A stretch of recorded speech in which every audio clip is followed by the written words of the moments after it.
जब राम ने अयोध्या पर शासन किया, तब ऋषि वाल्मीकि ने अपनी अनूठी शैली में राम की कहानी की रचना शुरू की।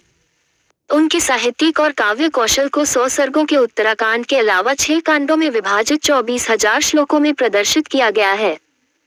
इस प्रकार महान महाकाव्य रामायण की रचना हुई, जिसमें अश्वमेध यज्ञ के बाद की घटनाएं, सीता की पौराणिक कहानी, औस्त्य का विनाश और कई अन्य घटनाएं शामिल थीं।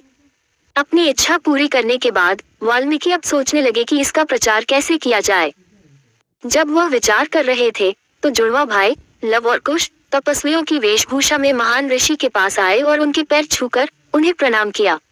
वाल्मीकि को तुरंत उनकी जबरदस्त क्षमता का एहसास हुआ, जो मानव रूप में गंधर्वों की तरह दिखते थे।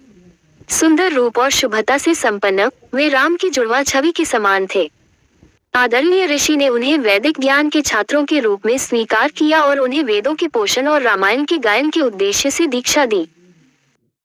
रामायण की यह मनमोहक कविता, जिसे समय के 3 मापों पर लागू किया जा सकता था, तार वाले वाद्य यंत्रों के साथ, सुरों के साथ, हास्य, कामुक, दयालु, क्रोधी, वीर, घृणित, भयानक और हिंसक सभी काव्य भावनाओं से परिपूर्ण थी।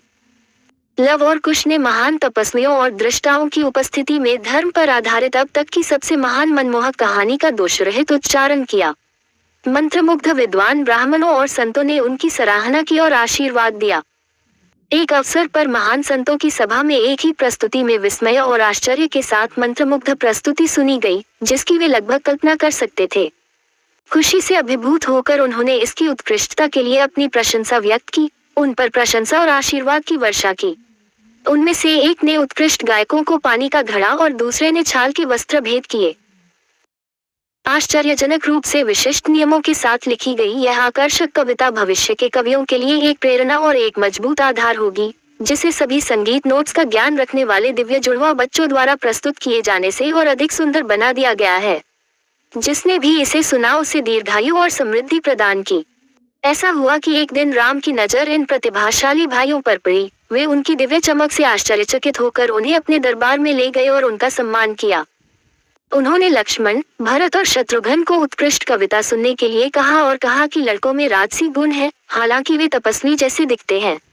अपने राजसी स्वर्ण सिंहासन पर बैठे राम के संकेत पर भाटों ने मार्ग शैली में कविता गाना शुरू कर दिया।